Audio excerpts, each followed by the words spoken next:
Hey, good people. This is Rocki with Rocki's Reality, the #1 podcast for unfiltered and unapologetic culture, entertainment, and relationships. Tap in live Thursdays, 7 to 8 p.m. Eastern Standard Time, as I chat with some of the dopest artists, celebrities, influencers, entrepreneurs, and more. Make sure to catch us live Thursdays, 7 to 8 p.m. Eastern Standard Time on Facebook, YouTube, and Roku. See you soon.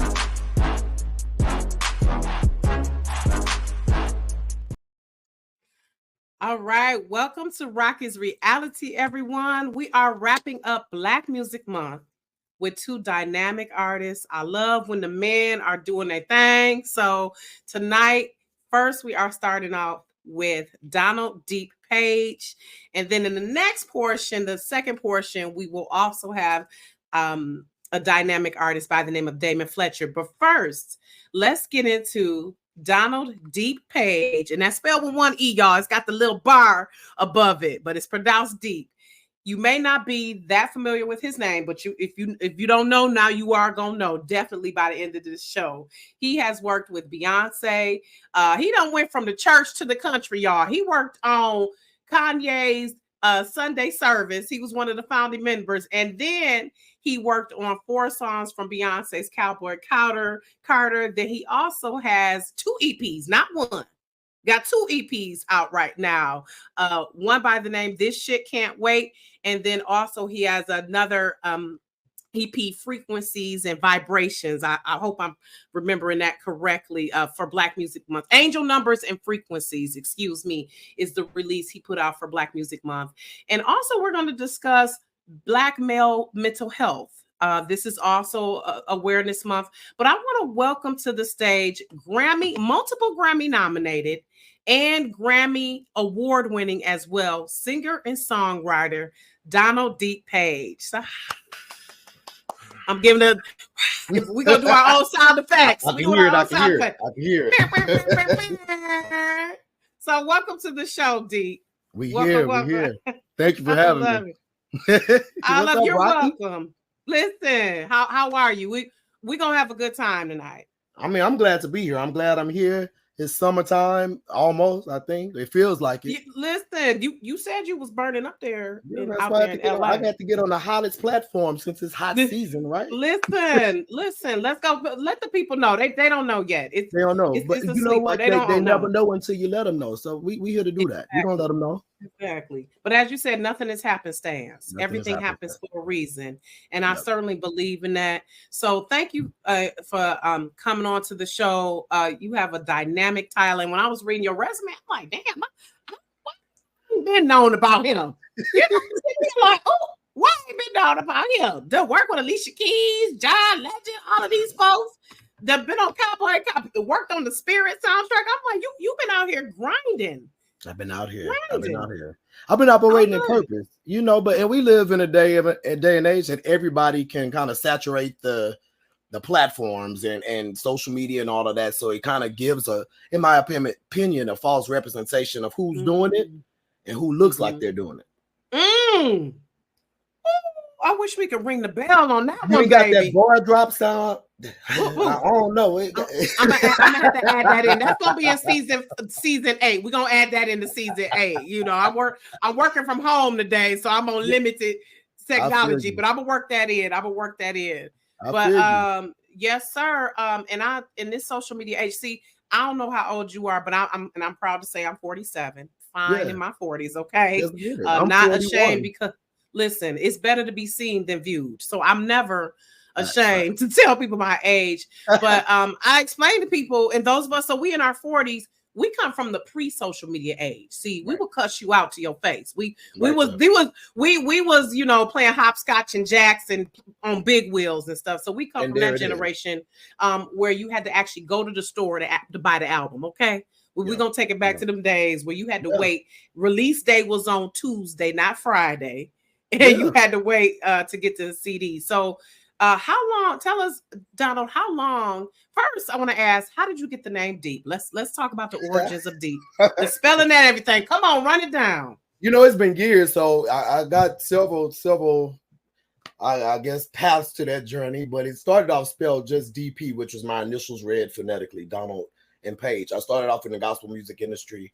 I was birthed to a very popular family that wasn't doing it for popularity. They called the Southeast Inspirational Choir, and it's the choir that spawned the careers of Yolanda Adams and impacted um, John P. Key and Kim Burrell, and the list goes on.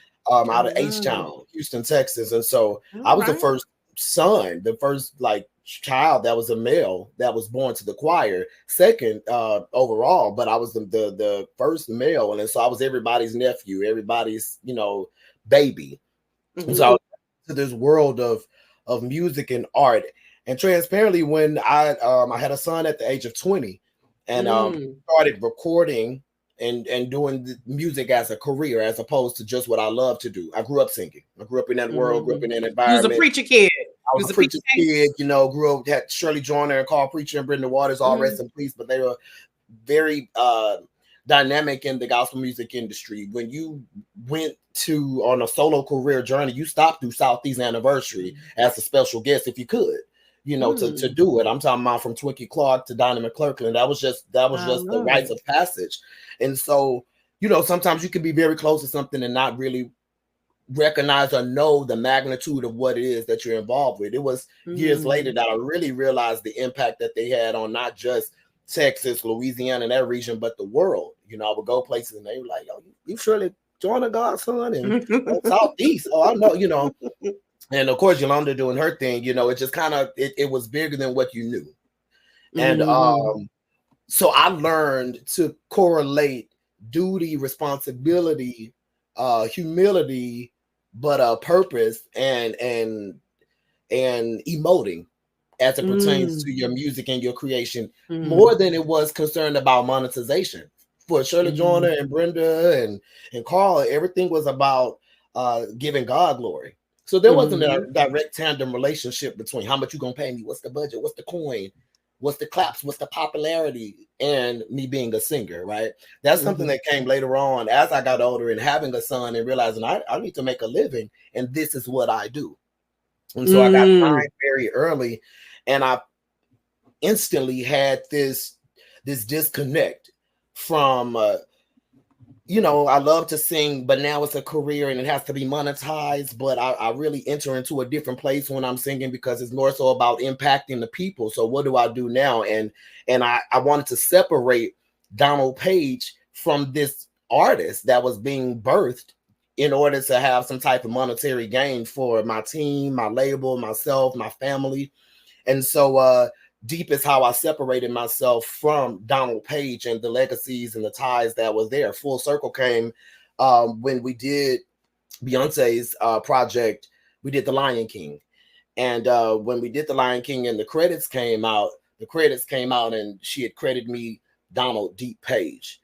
And I'd forgotten about it, this whole journey of separating the two people and navigating that space. But it was at that particular moment that I realized, like, I am the totality of all the parts of me, and so I was able to get away from this fear of compromising the church or compromising spirituality and God and still want to talk about real life things. I want to talk about being a father. I wanted to talk about relationships. I wanted to talk about sex. I wanted to talk about just different things that didn't fall under the guise or the helm of being a gospel artist. And so DeP was born when my topics changed, my topics in relation to performances. I wasn't really even trying to talk about nothing crazy. I had a song called Something More. So I want more than a lover. I want more than a friend. I want more than a sister. I want all that you can give. I need your heart. I need your mind. I need our souls to intertwine. So I wasn't even talking reckless. But the fact that it was Jesus, it was, you're gonna be out there in that sex, drugs, and rock and roll. If you do that, you're gonna get the line, you're gonna steal, and if you steal, you kill, and I know they went to town. But see, I'm glad that you followed, that God answered your prayers because he knew the path he needed for you. So let's get into the EP that came out earlier this year. This Shit Can't Wait. This is more like a talk about that.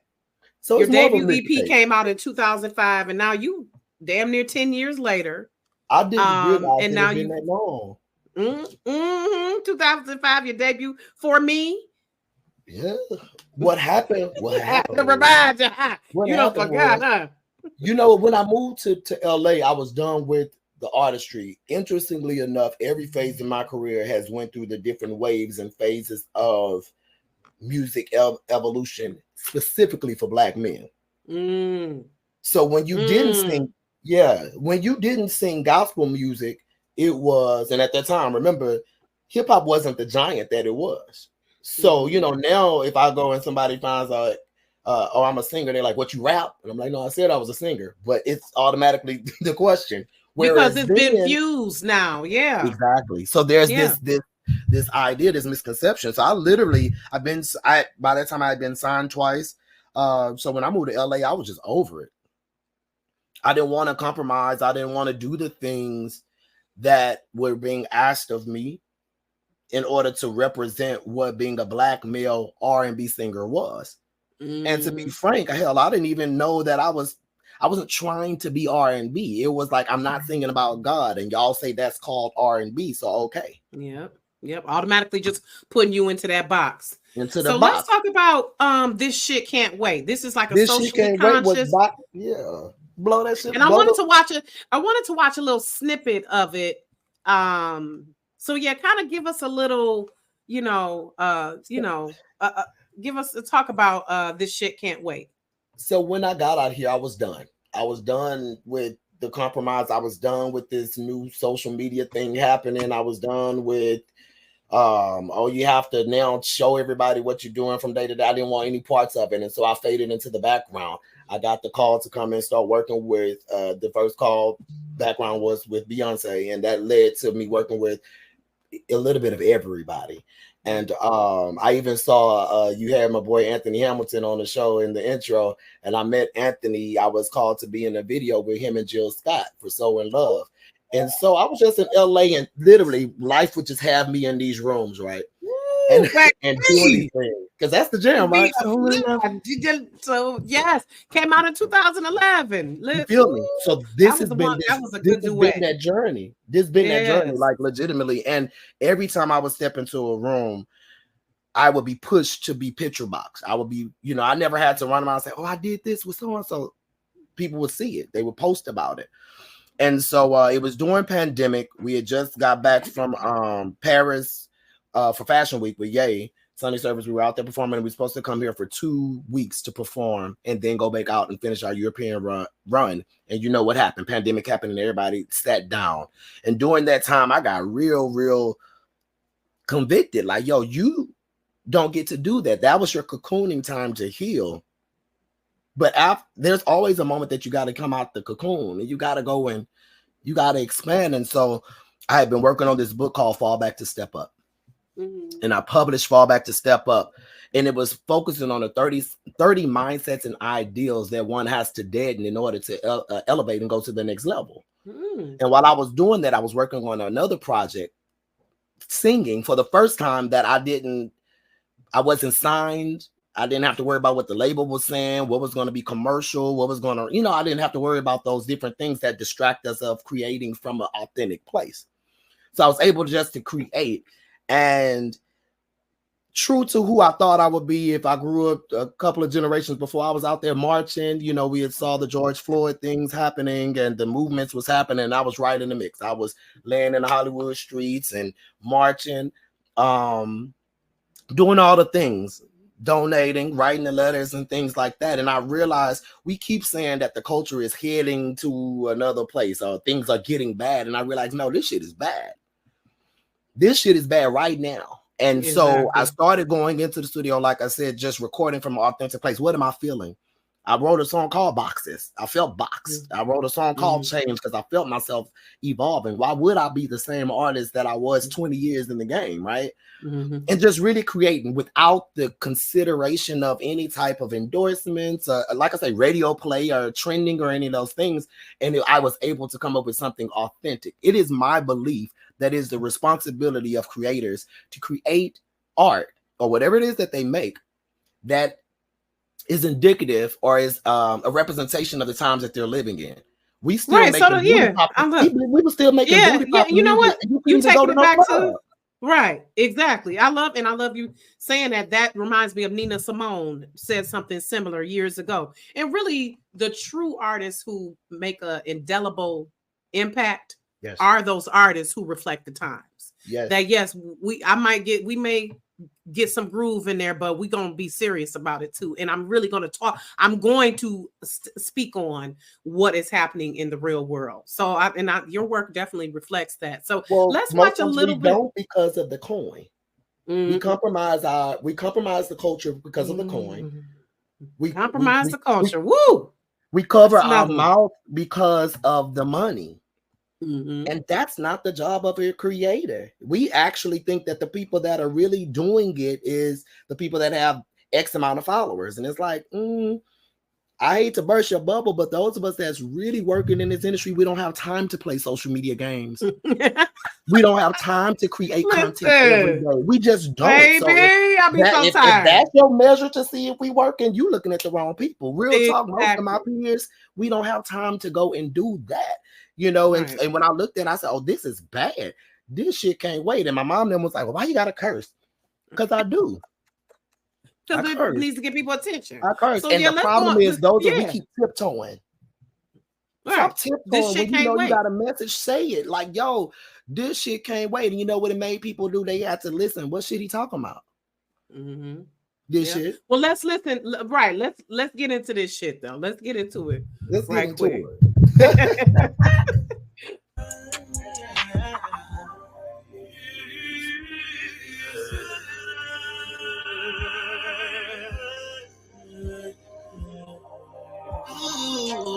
Always remember, yo, I do not play with no ghosts. I be the boss with the most. You disappear on me. Shit to my grind, I toast. Shit to my grind, I toast. It ain't never enough. It ain't never enough. It ain't never enough. It ain't never enough. It ain't never enough. It ain't never enough. It ain't never enough. It ain't never enough. Nobody else rejects me. You perplex me. I am the hand you're biting. The thing that I bring better than a diamond ring. Bling. I'm catering, listening, creaming that thing. Problems that you bring, I'm solving. Pleasing, encouraging, giving, exposing, leading, and yielding. I'm touching, supporting, spending, lending, pushing. I'm helping you. Who the fuck you thought I'd be? Apparently you cannot see. Ooh. Checkmate, I am king. Don't lose what you know you need. Erase the programming, create our legacy. Divided we are failing, rape out the family. Stand up with your chest in the air. We shine bright, we ain't going over. Stand up with your chest in the air. We shine bright, we ain't going over. I won't do it, I won't do it. I won't do it, I won't do it. I won't do it, I won't do it. I won't do it, no.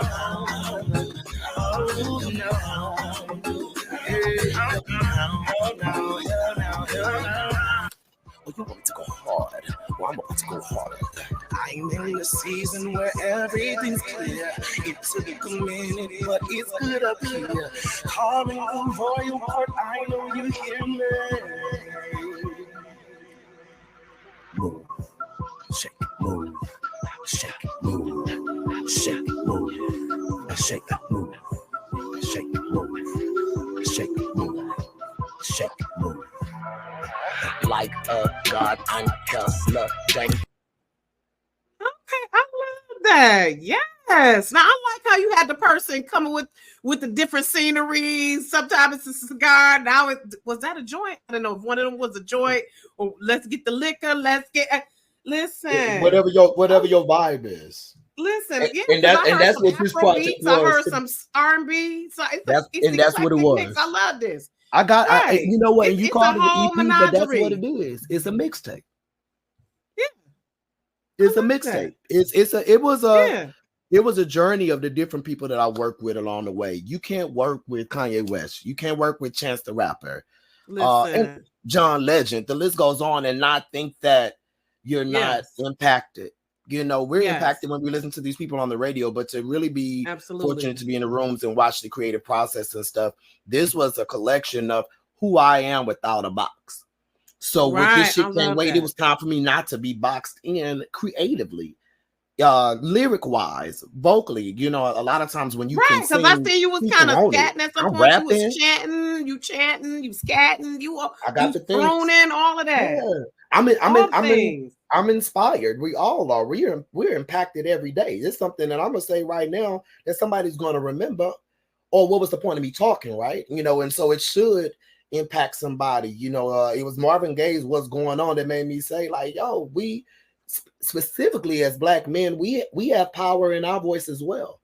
Absolutely. And we have messaging and we have things that we have to say. And since things are being said anyway, why can't we talk about something else? I'm not saying that it's you know, let's not talk about the things that are charting. That's cool. But why is that the only conversation? You know, what happens to the diversity of our living experience? And that's what this shit Can't Wait represents. It represents freedom and expression, diversity without the fear of judgment, because everyone expects me to just sing them down. You from the church and just do all of that. And I'm like, I've been doing that for years. And that's not where I was at for that project. So how do I show up authentically so I can give you something real, something tangible? Yeah. Absolutely. So I just released Angel Numbers and Frequencies. Right. And I was gonna say you have been putting like you've been running because you just came out of This Shit Can't Wait. That was just earlier this year. And now you released Angel Numbers and Frequencies for Black Music Month. And I appreciate how that's seems like that's being true to yourself as well. And I was watching the snippet on Instagram about this. I wanted to play that as well, but we running short on time. But people can make sure they follow you and go. But I loved how you went. It was like a manifesto in a sense that when you were speaking about the album, because you've worked with people, Usher. How was it with Usher with that Super Bowl commercial? What was that like? That was great. I was in Hawaii and my agent called me and said, you got the part to do this Uber Eats commercial with Usher as a principal. And I was like, oh, let's get it. Let's get this bag. And here's what's crazy. I was like, let's get this bag because I knew that I had a purpose to reinvest the bag and the team and the things necessary to push the purpose and the agenda. But that's that. Okay. Working with Usher it was a full circle moment for me, Rocki, because I had worked with Usher before in a video on Matrimony with Wale. So it wasn't one of my favorites. That was a good one. Yes. That was a good one. And so it wasn't my first time, but that first time working in that video, I was in the background. I ended up bringing in a birthday with him at his residency in Vegas. That show where Tevin Campbell and the Queen Anita Baker was there and all of that. I happened to be there during that show, which was my birthday, and I brought in my birthday with them, and some friends looked out for me and surprised me with this package and stuff. And so the next year to be called to come and work, not just again in a room with him, but to be really working side by side, like literally I could smell his breath, for hours, was really, really dope because I could hear God saying, you're where you're supposed to be. Exactly. Okay, I just what you're supposed to do. But he was cool. I ain't gonna say what happened, but I got a chance to see the humanity of him in those moments. There were some directions that were being given that he stood up on my behalf, saying he don't need to say that as a Black man, and I appreciated that. A lot of times we get caught up in just the script and the role and what can you do, but I really was able to connect and vibe with him, and so that was really, really dope. But it was also just it was an alignment. It showed me that I was right where I was supposed to be, that I was on track. I was working. I hadn't even thought about doing Angel Numbers and Frequencies yet. And after the Usher filming and stuff, I went to Bahia, Brazil. And while in Bahia, Brazil, I saw some Angel Numbers, and I woke up to that. And I just started working on this. I recorded this project super fast. Let's just say I started in February, and I only recorded this in 2 sessions. One session I did 3 songs. One session I did 1 song, and the 4th song was the song that changed my life in my direction, which was 40, and that was when I was turning 40. And so Angel Numbers and Frequencies is a welcoming. It is to be listened in order. Listen to This Shit Can't Wait until Angel Numbers and Frequencies. Remember that moment? I'm gonna take you back real quick for the people that got in trouble when they was little kids and they got woke up with a whooping. And you listen, because you ain't washed them dishes. You better get up, pull that sheet back, and pop them legs, yeah. And it takes you a minute because you don't know where you at. Exactly. Well, jump up right. Listen. So I felt like that's what This Shit Can't Wait do. People got in, they was like, wait, you rapping? Wait, you talking about everything? You talking about black men? You talking about no black dummies? You talking about no boxes? You got a feature clip in from Malcolm X. You got your baby mama singing on this project. I redid Soon I Will Be Done, and it's called Folding Chairs on there. She's a phenomenal singer, Paula Richardson, and had her do that particular song. And everybody was just like, wait, what? And I think that sometimes when you give people a lot, they don't know what to do with it. So I felt, again, as a response, my responsibility as a creator was to say, all right, y'all woke, y'all hear me? Y'all see that I'm back doing the solo. Okay, now let me tell you what to do. We got to reconnect. Not just with your spirituality. And I'm not talking religion. I'm not talking church. I'm just saying about your wholeness. I'm talking about reconnect to who you are beyond the debris of life. Who are you beyond the bumps and bruises that happen that we all experience through life? Because there is a dream that is, in my opinion, more tied with your true purpose than what it is that you decide to do because of the different avenues life can take you. You might say, I'm gonna do this because this earns X amount of dollars. I'm gonna do this because my mama say I should, or my wife say I should, or my boyfriend say, yo, you know, if you do this, you know, those different things. But literally, who are you? What is your purpose? What are you put here to do? There's so many things that can go wrong that can end your life. So why are you still here? There's a reason. And we don't really stop and take inventory and tap into what that reason is. This project does this. This is a 5-song EP that says, okay, because that shit couldn't wait here we are. Angel numbers are signs that let you know that you're in alignment, that you're right where you're at. Ask Ketchum 528 is the first song on there that says, go get everything that's yours. That bag, that house, that your peace, your happiness, that's not found in nobody else. That's found in you. So Angel Numbers and Frequency starts out the gate designed to inspire you to say, okay, let me get back on my grind. I'm tired. Ooh, that hurt. Ooh, that was about a depression. Ooh, that didn't feel good, but let me get back in it. That's what Ask Ketchum said. Go get it. Go get it. And then from there, we go through Home and Defy 777. That's about reconnecting you to your inner purity. Because we never abandon it. Well, we abandon it, but it never abandons us. But if you lean into it, it will refocus us back to where we need to be to ultimately get to that last song in the project, which is alignment, in alignment with our purpose. And when you get alignment with that thing, yo, it ain't no, ain't no stopping, man. Exactly. Ain't no stopping. Right. Unstoppable. Unstoppable. And that doesn't mean it's easy. It doesn't mean it's easy, but there are signs to see, you know, am I right? Am I in alignment? Are things flowing for me? You know, pay attention. Stop being just so reactive. Stop allowing social media, public perception, them bills, other people's expectations to really shape where it is how you supposed to be living. No. That's not really living. It's because you're not really living. You're mimicking them. Absolutely. Woo, child. We had church tonight. You might have missed your calling as a pastor. Pastor collection play. Sir, I wish we could go on deep, but we gotta wrap it up. And I really appreciate this is not goodbye. This is see you later next time. Please keep me posted on future projects. I'll definitely be following.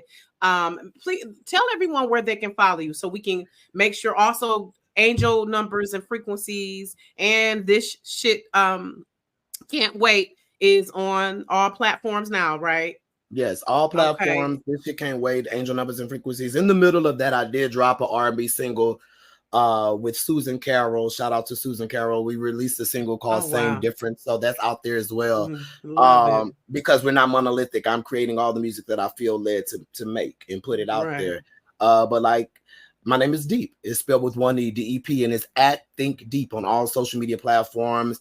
My website is thinkdeep.com. And yeah, tap in because we're doing. We got a lot of things coming. We got a lot of things coming. I You have to have love me it. back. I'll tell you about it. Absolutely will. So yeah, we'll definitely be in touch. And so shout out to you and all that you're doing. Want to give you your flowers. And I always like to end with 5 favorites. So your favorite travel destination. Bahia, Brazil. I was thinking you were probably going to say that. Easy. Your favorite. Amsterdam is second. Okay. Love it. Favorite food. Peruvian. Oh, that sounds delicious. All right. Your favorite artist or muse.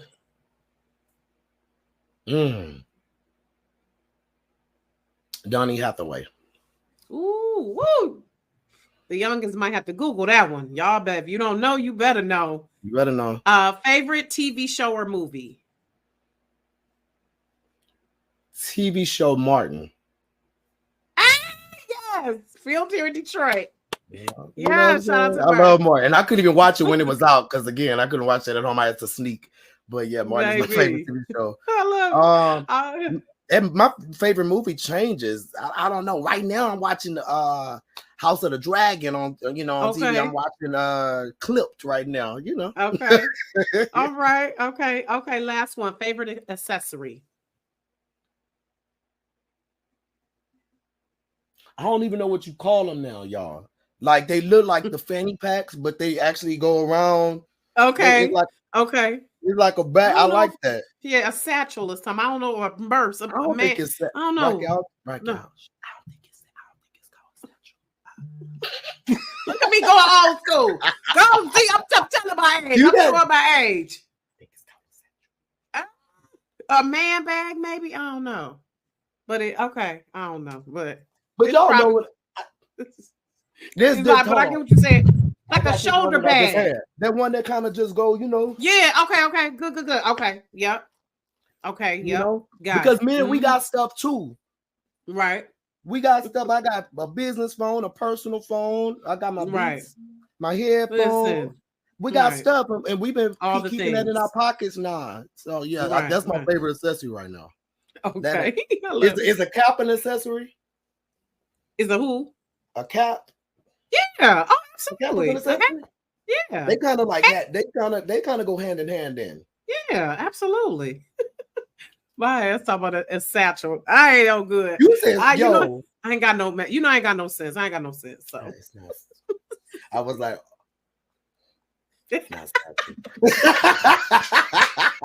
I got that one wrong. I got that, but I'm glad you clarified it with the demonstration. I'm glad you clarified it. So each one teach one. Right. Listen, help me out. So I got it together now. So, but thank you again, DeP, for your time. And so good luck to you in all your endeavors. And we'll definitely be following and watching out for you, and enjoy the rest of the week and enjoy the BET Awards. It's Black Excellence Week. We doing it, LA. Y'all tune in. Appreciate you for having me, Rocki. You're welcome. Take care.